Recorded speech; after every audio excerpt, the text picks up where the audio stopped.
Space Marine is arguably the best 40k game of all time. However, sales were deemed not good enough by higher-ups to get a sequel, which sucked because it left off on a massive cliffhanger. Little did we know it, we would see how that cliffhanger ends 13 years later. Space Marine 2 is here, and I'm not gonna sugarcoat it, this game f***ed.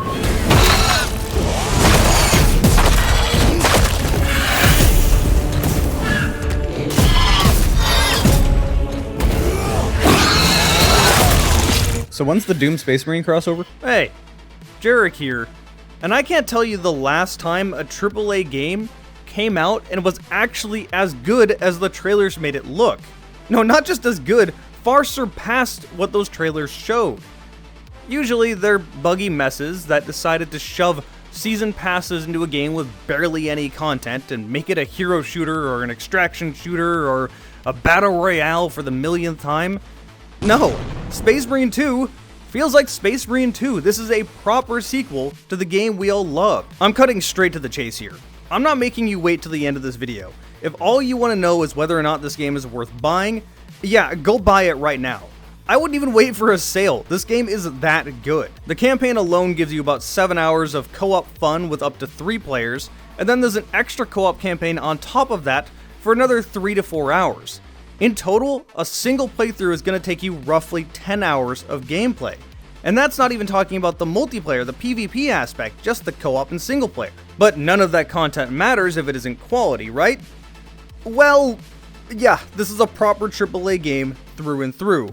A AAA game I would expect to see back in 2010, not 2024. Holy hell, these graphics! I have no idea what wizardry they pulled to make this game run this well with this much going on the screen. There is a plethora of video options, audio options, controls, UI changes, subtitles. If there is an option that you want, it's probably in the game. Hell, there's even an option to turn on and off your helmet for the single player campaign. I imagine this was an internal fight because wearing the helmet makes sense logically. There's no reason they wouldn't be wearing their helmet. However, keeping track of characters without their helmets on makes it a lot easier. So they give you the option. And then you boot into the game and it's just gorgeous. This really does feel like Space Marine 1, but with 2024 tech. The sense of scale in this game is absurd. These worlds, these buildings, everything is huge. And there are so many little details on everything. This is how a 40k game is supposed to be. I'm not even really into 40k. If you came to me and told you to explain some lore thing, I would have no idea. I'm just here to shoot a bolter. But even I am impressed with the sheer amount of content and sheer amount of quality and details they're putting into these worlds. There is a lot of 40k fan service here that I'm sure a lot of it went right over my head, but I still picked up bits and pieces of it. If you like 40k, you're really gonna like this game. But the thing that really impressed me, how are there so many enemies without my computer exploding? It reminds me of the first time I played Serious Sam. A computer shouldn't be able to do this. There's so many enemies on screen. It also got me that same sort of feeling as when I first played Half-Life Alyx. This game looks way too good to run this well on my headset. I'm not gonna do any super technical breakdown of the graphics or whatever. I'm not qualified enough to do that. I'm sure Digital Foundry will have done that, maybe has already done that, I don't know, I'll leave that to them, they're more qualified. What I do know is that it runs extremely well for me, I didn't have a single crash. It's a very solid PC release. Again, clarifying, PC release. I can't talk about consoles, I played this on Steam. I also guarantee you that you will do exactly what I did. Every single area you walk into, you will stop, stare at the skybox, stare at all the buildings, stare at the massive amounts of enemies running everywhere, and just look at every little bit of detail. It's a pretty game, and not in a way that's just the best graphics possible in 2024. No, there's clearly a lot of love and care put into the world. The art style is phenomenal. Again, it lives up to 40k. Now that I've rambled enough about that, let's move on to the story. Don't worry, I'm not going to have any spoilers in this video. The story of Space Marine 2 takes place a mere 200 years after the original. Yeah, 40k works a little bit differently. You still command Captain Titus, although he has been in the Death Watch for the last however many years. That is until the Tyranids attack where he is stationed, and he is thrusted back to being an Ultramarine. With very little warning, you are suddenly back in control of a squad. This sets off a lot of events throughout the story. Now, I can't really say a whole lot more without spoiling things, so I'll leave it at that. What I will say is that the writing in this game is particularly good, which is impressive because it can't be the same studio or the same writers that worked on the first game. Yet Titus still feels like Titus. I mean, it really, again, feels like Space Marine 2. There's a lot of drama between these characters, and I wanted to know what was going to happen. The only complaint I can really say about the story is that I really hope there's a Space Marine 3 so I can kill a certain character. Won't say anything more about them, but when they show up, you know exactly who I'm talking about. But now we move to the meat and bones of what makes Space Marine, the gameplay, the combat, the satisfying brutality of playing as a Space Marine. Don't question how I can breathe in space.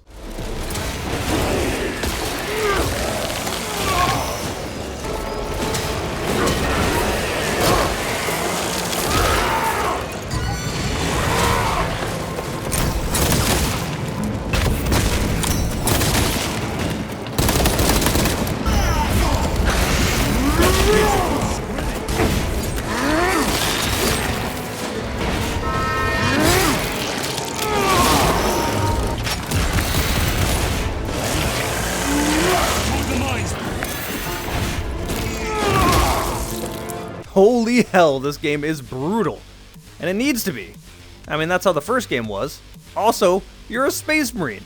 Are you really a Space Marine without gratuitous violence? So as far as combat is concerned, it plays more or less like the first game. Controls are very simple, which is a good and a bad thing. You have a button for shooting, a button for aiming, a button for meleeing, a button for dodging, a button for sprinting. I mean, it's the things you would expect. The spiciest this game gets is that there's a button for parrying and a button to use your special ability. Even your combos work like the first game, where it's just a mixture of pressing the melee button or pressing the melee button real hard. These combos are very simple to do and very easy to understand. If you forget them, simply pause the game and there they are right on the screen. Again, this is a good and a bad thing.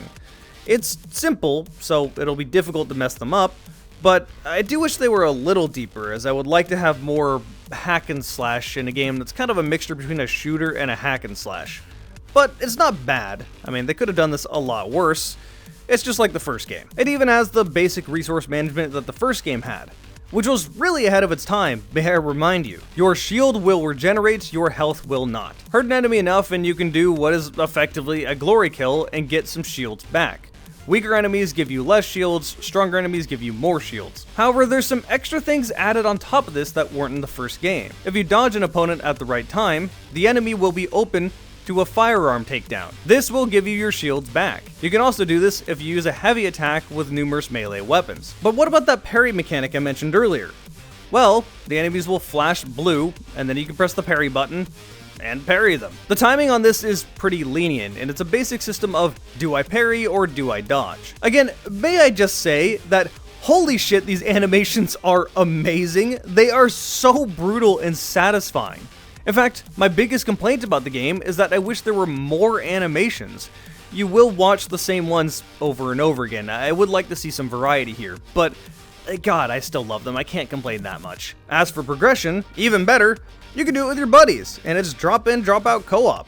Simply press the Y key, invite your bud, or they can join without you even inviting them, and it just works. I never had any problems with this. Seriously, never any lag, never any troubles of them being unable to join my lobby. This is a really good co-op experience, and I would highly recommend playing with your friends. The levels usually involve you running forward, killing a bunch of Tyranids, having something block your path or some objective come up, and then having to defend yourself. This is one of the few games where defense sections didn't annoy me.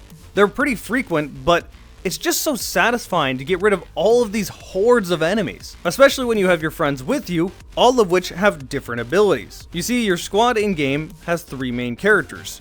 Your co-op buddies are going to take over the NPCs in your squad. They all have their own abilities. Titus' ability is effectively to go berserk. You regen your health, you do more damage, you take less damage. This is very short-lived, but it is very useful. But your squad mates don't have that ability. For example, one of the other squad mates has the ability to highlight all enemies around them and make them weaker. To make it even better, in between each level, you have the ability to change your loadout. You'll unlock more primaries, secondaries, and melee weapons as you play throughout the game. You have to have a primary and a secondary. You can't drop your secondary for another primary, which kind of sucks. My biggest complaint about the weapons is that there's not enough secondaries. There's only 3 in the game total. You have a bolter, a heavy bolter, and a plasma gun. So while there is a good variety of primaries, you won't be seeing that variety in secondaries. Especially since you have virtually no reason to use the basic bolter when the heavy bolter exists. There's 4 melee weapons, which sounds like not a lot, but they're pretty different from each other. The knife is very fast with a limited range. The chainsword is your basic all-rounder. Never thought I would call a chainsword basic, but this is 40k, I guess. The energy sword is my favorite. This thing is awesome. So with most of the other melee weapons, you have your light attack and your heavy attack. The chainsword, if you hold down the heavy attack, you can swap between 2 entirely different forms of attacks, light swings or heavy swings. It makes this a really versatile melee weapon. If you want to use the light swing to knock down an enemy so you can get a gun execution to get your armor back, you can do that. Or you can turn it to the heavy swing and just eviscerate them. And of course, the last melee weapon is a hammer. Yeah, this is the heaviest hitting and the slowest one, but gosh, this is always satisfying. You will of course be able to use a jetpack throughout the campaign at random moments. Huge jumps in the air, can hover above the enemies and shoot, or ground pound, and that animation is so cool. For me personally, one of the biggest improvements from the first game to the second are the enemies you're fighting. Orcs have personality, but well, they're just orcs, and you fight a lot of them in the first game. It got a little repetitive. In the second game, the Tyranids have a lot of variety. Weak enemies to strong enemies that are both designed, I think, aesthetically just better than orcs. I'm sorry for all you orc fans out there. You did just get a new vehicle fighting game, so you got that going for you. There are, of course, other enemies in this game, but I won't spoil them. What I will say is that the bosses are pretty fun. They'll sporadically come up, put you into an arena, and now you got a boss to fight. Oh shit, he's 40k static shock. Shut the fuck up! But there's a lot more content waiting for you once you beat the campaign. An entirely separate co-op mode. And this setup is really cool. So at numerous points throughout the campaign, you'll tell another squad to complete some objective. You'll see it happening off in the distance, but don't really know what's going on. Those missions are what this co-op campaign is. It doesn't really add anything super vital to the campaign story-wise, but it is really cool to see what's going on off screen. I would advise you to beat the campaign before playing these co-op missions though, because there will be spoilers if you don't. But the best part about these co-op missions is all of the customization. Oh my lord! You can change your armor to any way you want to. I can hear all the 40k fans coming right now. Like seriously, there is so much here for you to change. And this will carry over to the PvP experience as well. But also, you have a ton of different classes to choose from, all getting different weapons to use, different perks, different skill trees, and different abilities. My personal favorite is the one that has a grappling hook because I want to kick him in the face, get up close, and then destroy him with a melta.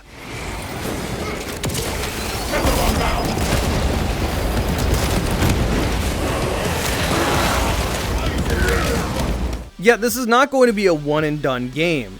There are so many things to level up, so many things to experiment with. This is a really good setup. And as I mentioned, the PvP, which I unfortunately can't really show you any footage of. I am playing this on a review copy, game's not out yet, there's not really people to be playing with. What I will say is that the trailers managed to undersell how good this game is and not lie to me at all. So I imagine the multiplayer is also going to be really good. But that's just a hunch and I can't confirm that. Yeah, this video was not intended to be a deep breakdown, a deep analysis of Space Marine 2. I want to leave most of this for you guys to find. No spoilers, this is as much as I'm telling you. There are other enemies, but I won't let you know who those enemies are, or what faction they're tied to, or any of that stuff. Just go play the game. It's really good. Hey, huge thanks to my YouTube members. They get to see all of my videos early, sometimes weeks or maybe even a month or so ahead of time if I'm really cranking out videos or if I have some plans. If you're still watching, then you're probably at least curious about my stuff. I got a whole playlist of things you can watch up there. I got a video YouTube thinks you like over there. If you want to check me out and subscribe, you can do that up there. Or if you want to just hang out on Twitch, down there. I also have a Twitter, twitter.com/jarek_dragon. Also, yes, this is a Halo world because there's no good 40k worlds for some reason.